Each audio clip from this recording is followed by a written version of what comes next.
Behind the Brand takes an inside look at the people that are making things happen.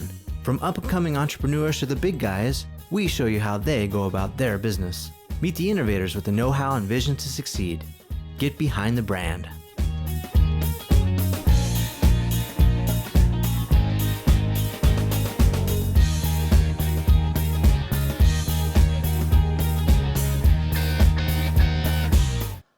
I have spent now just a very short period of time in corporate, and I've never seen anybody fight for the business. It's always been personal. It's always politics. And I understand, it's not yours. It's not your baby. I get it, I'm not mad at anybody. I'm really not, but I find it massively unfortunate. And I sure am a rogue kind of character, and I can promise you right now, we're in a unique spot with VaynerMedia because I'm a brand out there and we have a lot of intake for business, so I don't need it, and I'm fighting. And people are always telling me after a meeting in the boardroom, like, Gary, listen, just calm down. You know, you can do so much business here. Don't ruffle feathers. There's a lot of politics. I'm like, I don't care. I want to be on the right side of history. Fire me now. I'm out. I want to be on the right side of history. When I'm right and everybody's wrong, we'll all look back in 3 years and I'll be like, I told you so, you suck. Now, I can do that, and I understand why that's not practical for everybody. I really do. I'm not, and I don't feel cool because that's my circumstance. And there's plenty of people that can do that and don't. There's plenty of people that can't do that because they need to pay their mortgage and school loans, and I get it.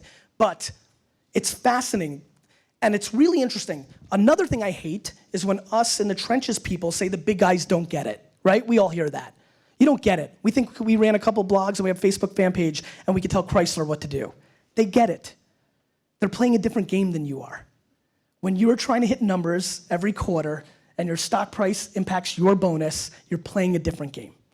Now, that being said, where my big fundamental difference is, and if you're living in a world where you're dealing with those kind of clients and or if you are one of those kind of clients, I'm confused why these large companies don't take a little bucket of money and create a Navy SEALs unit over here that is doing that work. That's where I don't understand. And by the way, that's what I believe in. None of this stuff is all in. Media mix matters. You know what's crazy? I'm probably the biggest advocate of traditional media in this room right now. I love it. I love billboards, even though I make fun of it, saying that nobody, you okay? When I say, you know, my favorite line is that, you know, the texting thing, right? When you drive home tonight, look at 5 cars, 2 of them are texting while they're driving. So I always love to say, why am I paying billboard prices now? People aren't looking at billboards, they're not even looking at the road, right? But I still love outdoor media. I even like commercials, even though I know almost everybody fast forwards them. There's a lot of things I still like. My problem isn't with traditional media. My problem is with the pricing of traditional media. It's mispriced in a 2011 reality. That's my problem with everything. My problem is people are doing things like it's 6 years ago. That's all I care about. You know, that innovation runs people over. That the 9 guys in the board of this company that sat around in a room 7 years ago who amassed $10 billion in revenue in their careers all looked at each other and said, hey, Dick, what do you think about this Netflix thing? Oh, I don't think so. John, I don't know anybody who uses it. Peter, no, people like to go to the stores on a Friday night and pick their movie. And those 9 assholes put Blockbuster out of business. And if innovation didn't change the game, and if the big guys were so smart or the pundits were so smart, then IBM would have never let Microsoft happen. And Microsoft would have never let Google happen. And Google would have never let Facebook happen. And Facebook would have never let Twitter happen. Innovation works in a different way. You get big, you get slow, you stop innovating. It's a circle of life, right? I'm all fired up now at 70. I think I'm gonna be fired up, but there's gonna be other things I care about. It's the circle. What I know is this, what we're living through right now, the maturity of the internet itself that's becoming more social and is creating an ecosystem of word of mouth, which, oh, by the way, has always been the way we did business, has always been the way we've closed business, has always been the game, is now on steroids. Word of mouth is now hanging out with Roger Clemens and Barry Bonds. And that's where the game is shifting. And more importantly, that traditional push media, billboards, radio, television, direct mail, Google ads, I put that in traditional, banner ads, email services, all the push stuff, every day is bleeding equity. Every day.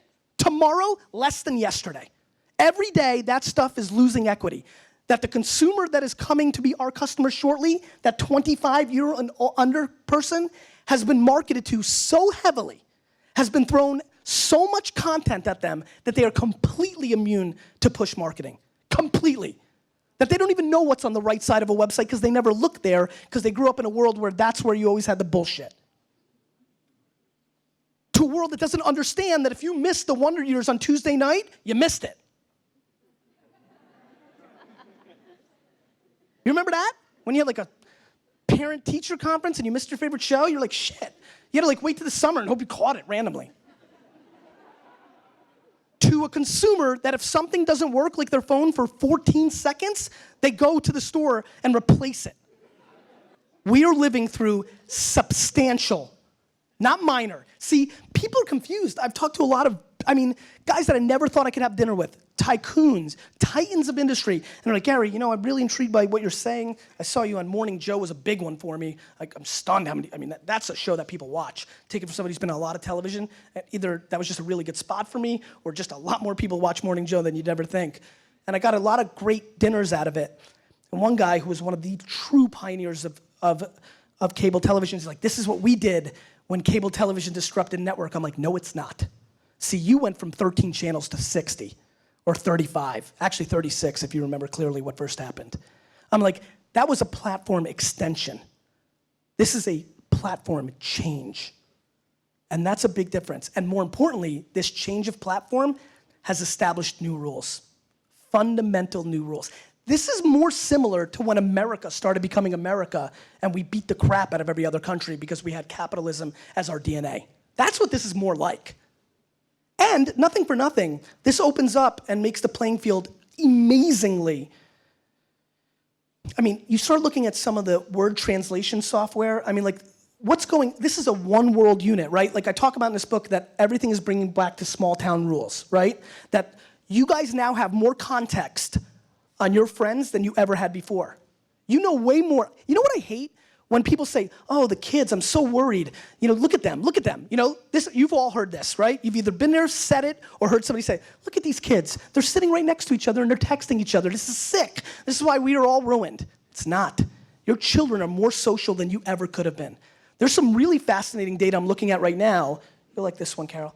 That the average 16-year-old girl now has 7.1 best friends versus 11 years ago where she had 1.2. That's good. And there's plenty of bad. You know how it is, right? With all good, there's bad. There's plenty of bad, but the bad is overrated. We don't care about privacy. You know why? Because if somebody steals your bank account number and takes all the money out, you're not losing it. So why are you gonna care? Overrated. Big media trying to make sure Facebook doesn't put them out of business. There's a lot of that kind of stuff. There's so much going on, and that's what I'm passionate about, and that's why I called it economy. Listen, I want to be taken serious. I want to be right. I didn't lightly name this thank you economy. Economy is a big word. I didn't call this the thank you theory or the thank you movement or the thank you tactic. I call this the thank you economy. Economy is big boy words, right? It's because I believe it.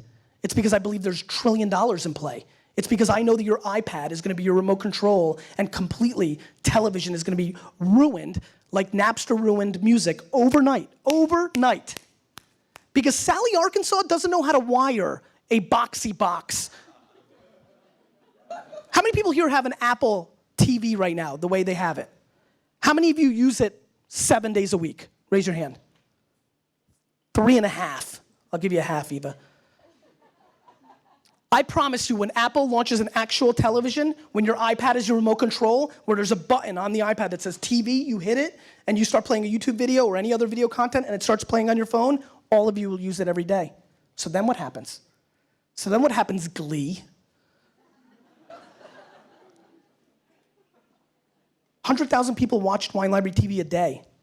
It's 100,000 people, and I'm one little guy drinking wine for 30 minutes a day that weren't watching something else. Reruns of Price is Right, or whatever it was at that time.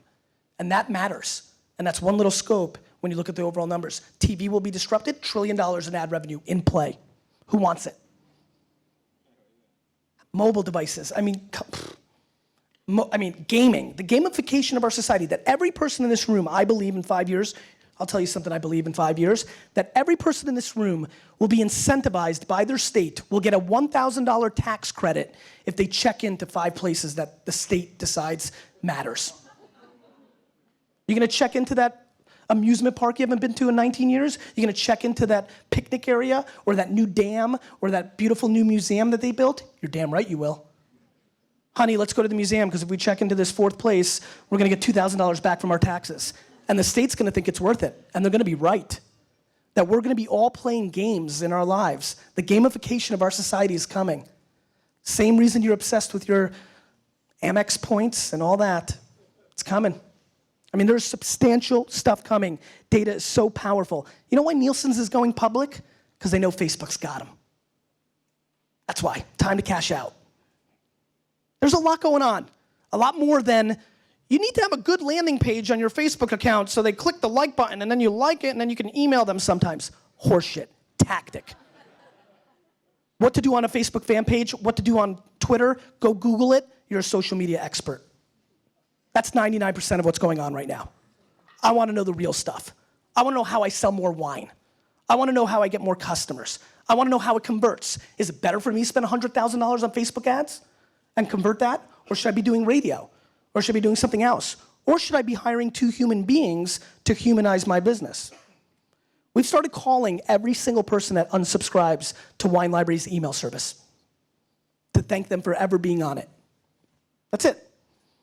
By doing that, 40% of them have resubscribed on the spot. Of those 40%, their average spend in the first 4 months that we've been doing it is up over 70% from prior to them subscribing. So they were leaving us because they said, fuck you, Wine Library, too many emails. And now half of them spend 70% more because we humanized and created context. That's what's going to matter. That as we all go Jetsons, the shit that's gonna matter is Flintstones. That your grandparents are more positioned. I like that one, right? That's the first time I ever came up with it. Right on the spot, by the way. Right on the spot. And I'm gonna use it again because it's good. Because it's good. And Seth, I know you've heard everything I've ever said. You know I just made that up for the first time. First time. I'm sure, I'll take it. Retweet away. But that's what I believe.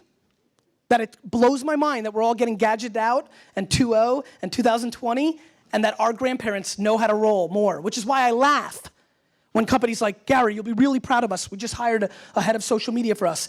They just graduated from college and they ran our Facebook and Twitter page.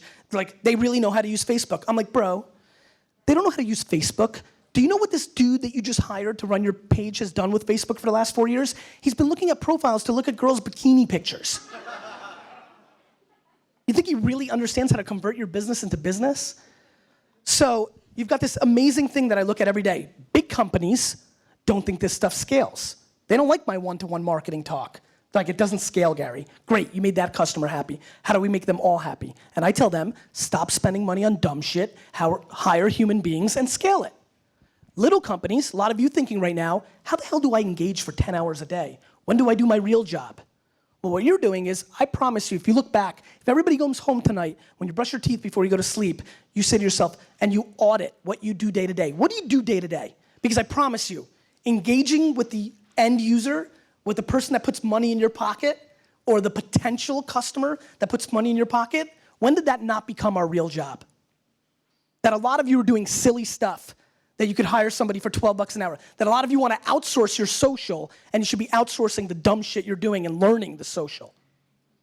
So, I see that. And then I see older generation business people saying, Gary, I didn't grow up with this stuff.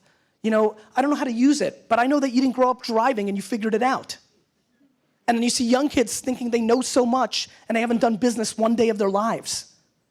All this stuff, black, white, and all the magic is in the gray. And so we're living through, you know how I'm curious, I wonder, I'm just so curious. You know how every generation thinks their generation is it, we're gonna change the world, we're the best, we're living through the craziest. I'm wondering, I'm looking at history, because history will tell you the future. I'm paying attention, I'm really not up here. Look how many people are recording this. I don't wanna be wrong. I don't wanna look back at this in 10 years and be like, you were a shithead. I don't want that. So I'm wondering, is this the biggest thing we're living through? And I feel like yes. I mean, I feel like nothing I can see has really shifted our society this way. This stuff is overthrowing governments in the Middle East that have grappled their people for 40 years. And these are the platforms that are throwing the governments over. This is real big boy stuff. It's real. It makes sense. So I don't see, yeah, there's been culture shifts. You know, the Reagan years were really capitalistic and the end of the Cold War. And there's been big stuff, but nothing have we ever seen like this that has empowered us, that connects us, that I have real relationships with people in this room who that I only get to see once or twice a year. But when I saw them tonight, I had much more feelings towards them than I did the ones I've never met before. And so how isn't that real? Of course it's real. And all the people that say these aren't real relationships, well, if you don't use it and you're not making real relationships, of course you don't. I mean, the amount of people that talk about stuff without ever doing it or using it is scary. And we all do it. I do it when I talk about politics. I read a headline, I think I'm cool because I watch 30 minutes of Fox News and 30 minutes of CNN, and I think I know something. I flew first class with some dude today that clowned me so hard, I was like, I'm never talking about politics again.